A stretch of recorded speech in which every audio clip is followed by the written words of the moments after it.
आम आदमी के लिए टैक्स का टेंशन बन चुका है और इस टेंशन का सबब कैसे दूर किया जा सकता है, सवाल इसी बात का है। ब्रेक पर जाने से पहले सवाल आप ही से था सुशीला सोफा साहब, जानना चाहूंगा कि आखिर कैसे इस स्थिति को बदला जा सकता है, क्योंकि आरोपों की बात तो होती आई है।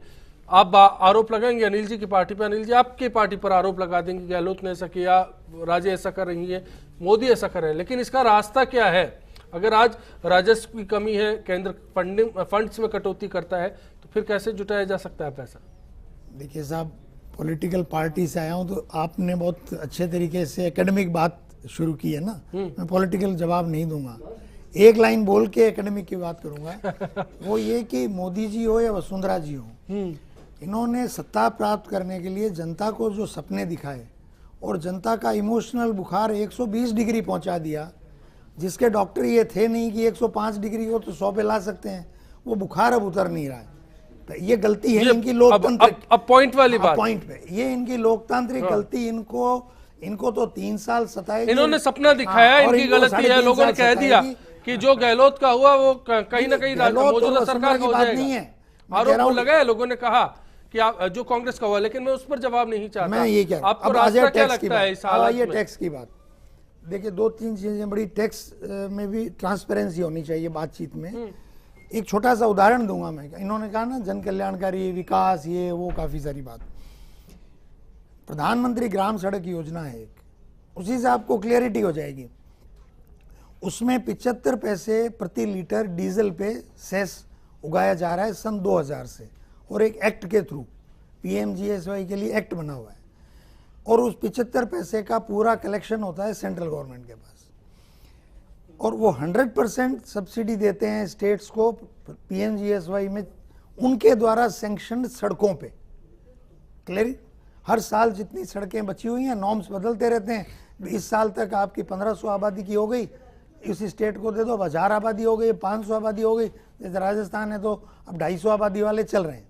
ठीक है, मोदी साहब की गवर्नमेंट का अधिकार ही नहीं है उस 75 पैसे पे। वो गांव के लोगों का ही पैसा है, डीजल का पे करने वालों का पैसा है। ऑल ऑफ ए सडन वो 100-0 का जो रेशियो है उन्होंने 60-40 कर दिया।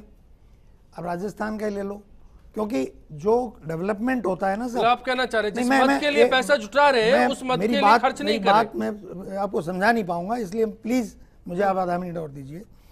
960 करोड़ रुपए की वो सड़कों का काम चल रहा है। उस पॉलिसी से प्लस उनके क्या करंच आया है, 336 करोड़ अभी तक मिले हैं। अब मानिए 1000 करोड़ रुपया अगर बीजेपी गवर्नमेंट है, कांग्रेस उससे कोई मतलब, राजस्थान में अगर 1000 करोड़ रुपया वो हमारे हक का मिला हुआ होता तो सभी लोग जानते हैं, बाबूलाल जी जानते हैं, कोठारी जी जानते हैं। मेरे ख्याल से मैं रोकना चाहूंगा क्योंकि ये बहस किसी और मुद्दे पर चली जाएगी, आरोप आएंगे। फिर शमीम साहब दौसा से हैं, उनकी बाद में मैं इस सवाल पे ही आगे जानना चाहूंगा। शमीम साहब नमस्कार। हाँ जी पाल साहब नमस्कार। बताएं सर क्या कहेंगे? देखिए साहब, ऐसा है जो आज जिस चीज से जुड़ा होता ना उसको सीजन नॉलेज होता है इस बात का। 2008 में मेरे पास बस थी, प्राइवेट बस, जो अपना कॉन्ट्रैक्ट में चलती थी।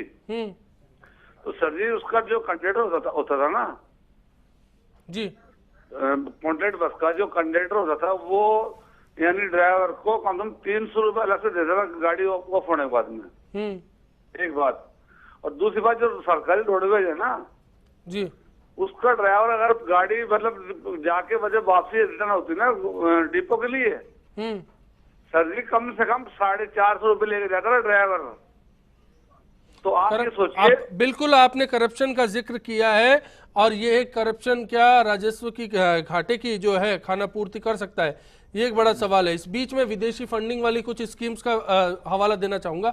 आप पैसे की मांग कर रहे हैं ना, गहलोत राज में जायका प्रोजेक्ट जापान से आया, उसको लेकर 2016 तक की डेडलाइन थी, काम पूरा होना चाहिए, लेकिन मौजूदा सरकार ने इसलिए काम की रफ्तार धीमी होते हुए 2018 का वक्त मांगा है, काम पूरा नहीं हो पा रहा। आप कह रहे हैं पैसा मिलना चाहिए, जो चीजें हैं वो ठीक से सुचारू नहीं हो पा रही, चाहे गहलोत राज रहा हो या वसुंधरा राजे आ गई हो, फर्क है, तब्दीलियां कुछ हुई नहीं है, करप्शन वो का वो है। अनिल जी आपसे जानना चाहूंगा, इस करप्शन का कोई इलाज है?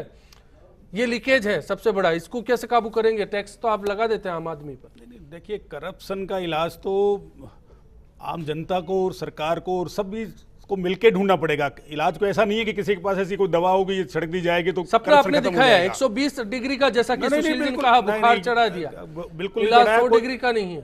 सपना कोई नहीं जो दिखाया है, उस सपने को साकार करने के लिए ये सरकार वसुंधरा जी के नेतृत्व के अंदर प्रयासरत है और उसको बखूबी अंजाम देने के लिए तैयार है। और ऐसी कोई बात नहीं है, मैं कह रहा हूँ कि राष्ट्रीय राजमार्ग का PMGSY की बात कर रहे हैं, पूरे हिंदुस्तान में नंबर 1 है आज की डेट में राजस्थान स्टेट इसके अंदर। मैं आपको आंकड़े दे सकता हूँ कितने किलोमीटर बनी है इसके अंदर। 7,000 पैसे की बात है, पैसा नहीं आ रहा। पैसा मैं कह रहा हूँ डेवलपमेंट होगा तो पैसा तो वहां जाएगा, पैसा तो आएगा कहां से? पैसे की मार दो ही जगह से। जैसे अभी मैं कह रहा हूँ कोठारी जी ने एक बहुत बढ़िया उदाहरण दिया, 950 रोडवेज करोड़ का। आने थे, मैं 450 रोडवेज की करोड़ बात कर आए, रहा हूँ कि उसके रोडवेज ऊपर क्या घाटे में बोलेंगे? क्यों है, रोडवेज घाटे में क्यों है? एक 5 बसों वाला व्यापारी पैसा कमाता है, उसे 15,000 रुपए ड्राइवर को तनख्वाह मिलती है और उसके बाद वो शांति से काम कर करके 8 घंटे 10 घंटे काम करके देता है। सरकारी कर्मचारी जो है वो 5 घंटे काम भी करेगा, 6 घंटे काम भी करेगा और 35,000 से 50,000 रुपए की तनख्वाह उसकी होती है। और अगर नहीं है तो स्ट्राइक यूनियन, इतनी स्ट्रॉन्ग यूनियन है हिंदुस्तान के अंदर जो मुझे देश को हैरत है, तो बता रहा फिर हूं भी मोदी भ्रष्टाचार। सरकार आप सातवें तो वेतन बिल्कुल आयोग की मजदूर सिफारिशों विरोधी को बात लागू कर रहे हैं करने जा साहब। रही है। मैं बिल्कुल नहीं कर रहा हूं, मजदूर विरोधी बात कर रहे हैं। अभी तो कह रहे थे कि अभी तो कह रहे थे 92% वर्कफोर्स अभी मजदूर है इस अभी देश इन्होंने में। क्या कहा, यही प्रॉब्लम है इस देश के अंदर। 92% सही वर्कफोर्स बात कोई मजदूर है। बोलेगा तो विरोध होगा। आप मजदूर अभी विरोधी कह बात रहे थे कर रहे हैं। कर्मचारी, अभी कह रहे व्यापारियों का आप पक्ष लेते हो, अभी मैंने जरा सी बात की तो विरोध करते हो। बात 92% मुद्दे की बात है, उसमें वर्कफोर्स मजदूर हैं साहब, ऐसे मत करिए। मजदूर की बात नहीं कर रहा हूं मैं। आपका हमारे कोर्ट की सिलाई मजदूर करता है, मैं ये ऐसे नहीं मत कर करिए रहा हूं, आप। मैं तो ये कह रहा हूं कि एक आप 15,000 उनको रुपए और अपमानित मत करिए। अब ये अभी अपमानित की बात आ गई है। मैं ये कह रहा हूं कि अगर घाटे में क्यों चल रही है रोडवेज, उसका कारण बता रहा हूं। अगर आपको मालूम ही नहीं है। मुझे ये बताइए क्या कि इसका रास्ता निकाल सकती है मौजूदा सरकार के पास? टैक्स के सिवा कोई रास्ता है? जैसा कि दोनों एक्सपर्ट्स हमारे साथ बैठे हुए हैं, कारोबार को समझते हैं, अर्थनीति को समझते हैं, आप भी समझते हैं बेहतर तरीके से। मैंने छोटा सा उदाहरण दिया था, आप ये आधा सेकंड का इजाजत दे मुझे। मैं आऊंगा कह रहा हूँ वो आपके 1000 करोड़ रुपया अगर मिलता तो 300-400 करोड़ रुपया टैक्स के रूप में 3 साल में ही वापस आ जाता है। सभी जनता को जानते हैं कैसे इस बात मिलता है, ये बड़ी बात है। अरुण ओझा जी बीकानेर से और मनीष जी कोटा से हमारे साथ जुड़े हैं। ओझा साहब बताइए, पहले आपके पास आ रहा हूँ। नमस्कार, नमस्कार अश्विनी जी। क्या कहना चाहेंगे सर?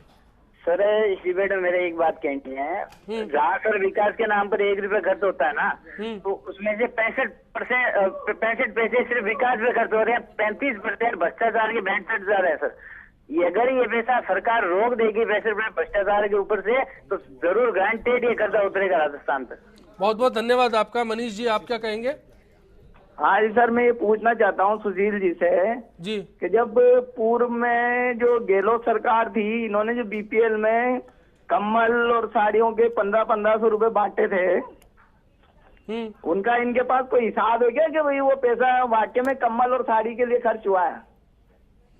चलिए, भ्रष्टाचार पर आरोप आते जा रहे हैं, सरकारी योजनाओं की बात हो रही है। मैं मनीष जी आपके सवाल का जवाब लेता हूं, उससे पहले कोठारी साहब आपके पास में आऊंगा। क्या अब किसी भी स्टेट गवर्नमेंट के लिए ये जरूरी हो गया है कि वो केंद्र पर अपनी निर्भरता कम कर दे, आत्मनिर्भर बन जाए? नहीं तो आने वाले वक्त में स्टेट की जो जनता है उसके ऊपर भार पर भार बढ़ने वाला है। देखिए, हमने जो भी पिछले 10-15 सालों में जो भी डेवलपमेंट किया है, आर्थिक विकास के तरीके से जो भी है, उससे उधार जो ये चक्रव्यूह फंसा है, मेरी पर्सनल ओपिनियन ये है कि अगले 2-3 साल के लिए हमको नया कुछ नहीं करना चाहिए। जो आने वाला समय है उसमें प्रोडक्टिविटी की लड़ाई या प्रोडक्शन की लड़ाई नहीं। हम एग्रीकल्चर प्रोडक्शन से लेके मैन पावर की प्रोडक्टिविटी कहीं पे भी किसी भी पैरामीटर में दुनिया के 50 देशों में भी हमारा नंबर नहीं आता। तो पूरी सरकारों को, चाहे केंद्र सरकार हो, राज्य सरकार हो, कोई भी हो, हमको 2-3 साल प्रोडक्टिविटी पे लगानी चाहिए कि है उसको बेटर कैसे बनाया जाए, कॉम्पिटिटिव कैसे बनाया जाए, इफिशिएंट कैसे बनाया जाए, और अपने आप उसमें से रेवेन्यू के सोर्सेज भी निकलेंगे, अपने आप आपके दूसरे देशों में आपके जाने के भी रास्ते निकलेंगे, हमारे यहाँ पे इन्वेस्टमेंट भी आएगा। आ रहा हूँ आपके पास में एक बात। मेट्रो प्रोजेक्ट था, केंद्र ने पैसा बंद कर दिया, सेकंड फेज के लिए नहीं देंगे। ऐसे में क्या रिफाइनरी जैसे जो प्रोजेक्ट्स हैं ऑल्टरनेट हो सकते हैं? क्या पर्यटन टूरिज्म राजस्थान का, क्योंकि शुरुआत में आपने कहा था राजस्थान को स्ट्रेंथ समझनी होगी, टूरिज्म क्या बेस्ट स्ट्रेंथ बन सकता है? नहीं, हाँ, टूरिज्म तो सबसे बेस्ट है राजस्थान के लिए। ये रिफाइनरी का चक्कर छोड़ देना चाहिए। इतना बड़ा पैसा कोई इसमें इश्यू नहीं है। अगर वाइबल प्रोजेक्ट नहीं है तो छोड़ दे सरकार के, कौन सा ऐसा कोई मजबूरी है कि वो खुद रिफाइनरी लगाए, ऐसा करे। उतना पैसा अगर राजस्थान के टूरिज्म डेवलपमेंट पे लगाए तो मेरे ख्याल से लाखों लोगों को साल भर रोजगार मिल सकता है, और इतना पोटेंशियल है। और अब जो हमारा रुपी डॉलर के मुकाबले में डिवैल्यू हो रहा है, उसमें ये पोटेंशियल और ज़्यादा मतलब अच्छा नज़र आता है कि 2-4 साल में हमको बहुत अच्छा यहाँ पे जो फॉरेन इसका टूरिस्ट का है वो ग्रोथ मिल सकती है, बशर्ते हम हमारे उसको इंफ्रास्ट्रक्चर को बेटर कर लें, उनको सर्विस देने के कैटर के लायक कर लें। बाबूलाल जी, क्या टैक्सेस में ट्रांसपेरेंसी बढ़ते सरकार तो बेहतर नतीजे आ सकते हैं? देखिए, आज मुख्यमंत्री जी ने यही कहा कि ये जहाँ तक जो रिफाइनरी की बात है, उन्होंने कहा कि हमने मना नहीं किया है कि हम रिफाइनरी लगाएंगे नहीं। हमने ये कहा है कि जिस कंपनी को जितना पैसा देना चाहिए हम उतना ही देंगे। ये हम राज्य के साथ में ये नहीं होने देंगे कि हमारा हक का पैसा वो कंपनी ले जाए। बाकी हम मना नहीं कर रहे हैं, ये आज ही उन्होंने इस एडवाइजरी कमेटी में अनाउंस किया है।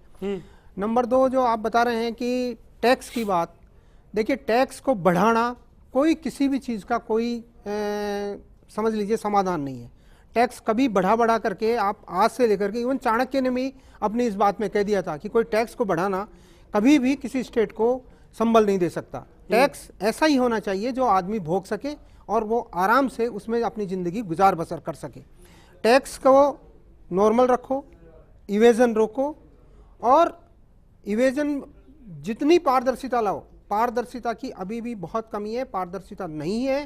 ये हर सरकार को सोचना पड़ेगा, चाहे केंद्र सरकार हो चाहे ये सरकार हो, तभी जाकर के ये जो डेवलपमेंट की बात करते हैं, मैं कहता हूँ प्रोडक्शन की बात सरकार भी करती है, केंद्र सरकार भी करती है कि हमें प्रोडक्शन बढ़ाना है, मेक इन इंडिया करना है, ये सारी बातें करते हैं, पर धरातल पे कुछ नहीं है। जब तक ये धरातल पे नहीं आएगा, जैसे मैंने पहले कहा था कि कृषि का, अकेली कृषि का अगर आज प्रोडक्शन बढ़ गया होता, हम 35 लाख टन ही सरसों के पैदा करें, 70 लाख टन क्यों नहीं करें? अरे ये तो ऊपर वाले के आधार पे है, सिर्फ ऊपर वाला पानी डालता है और सरसों पैदा हो जाती है, कौन पानी देने बैठता है उसको? तो ऐसी स्थिति में भी हम इस पैदावार को नहीं बढ़ा पाए, हम मूंग नहीं बढ़ा पाए, हम मोट नहीं बढ़ा पाए, तो क्यों नहीं बढ़ा? जाहिर है दोनों एक्सपर्ट्स का इशारा है स्ट्रेंथ की ओर। क्या सरकार इसके लिए काम करने के लिए तैयार रहेगी या फिर कुछ और सूरत हाल हो सकते हैं? आखिरी दौर में लौटेंगे सुझावों के लिए छोटी सी ब्रेक के बाद। पहले कांग्रेस थी, अब बीजेपी आई है। कांग्रेस के टाइम में भी ये होता था कि बजट से पहले बहुत सारी घोषणाएं करती थी और जनता को ये बताती थी कि हम आपके लिए ये फैसिलिटीज़ देंगे, ये देंगे, उसके 20% भी वो सोल्व नहीं करती थी। और अभी भी वही हाल चल रहा है। जैसे बजट हुई है तो उसमें कह रहे हैं इस फैसिलिटी के नाम पे किराया बढ़ा रहे हैं, ये कुछ कर रहे हैं, और वो फैसिलिटी अभी तक तो अवेलेबल करवानी है। गवर्नमेंट के द्वारा की गई आज तक एक भी योजना सही नहीं हो पाई है फिलहाल। तो गवर्नमेंट आम तौर पर जो बजट तैयार करती है, चाहे कोई सी भी सरकार हो, जनता हो, चाहे कांग्रेस हो, चाहे तीसरा मोर्चा हो, कोई भी आज तक अपनी योजनाओं पर खरा नहीं उतर पाया है अभी तक। तो फिलहाल तक तो ये हमारे साथ सरासर छलावा किया जा रहा है। टैक्स लगाना तो सही है, लेकिन जो अपने देश में भ्रष्टाचार हो रहा है इसकी वजह से क्या उसको सही तरीके से लागू नहीं किया जाता। तो जो घोषणाएं होती हैं, जो भी योजनाएं आम नागरिक के लिए बनती हैं, वो सिर्फ कागजों में रह जाती हैं।